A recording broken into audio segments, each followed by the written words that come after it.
तर हा आहे बाकमूर बेटगेरी ते गोल्हाळी, तालुका खानापूर, जिल्हा बेळगाव. पूर्ण रस्ता खराब झालेला आहे.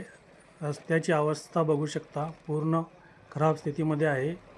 तरी रस्त्यासंबंधित अधिकारी आणि प्रशासनाला नम्र विनंती आहे, येत्या पावसाच्या अगोदर हा रस्ता दुरुस्त व्हावा अशी या भागातील लोकांची मागणी आहे.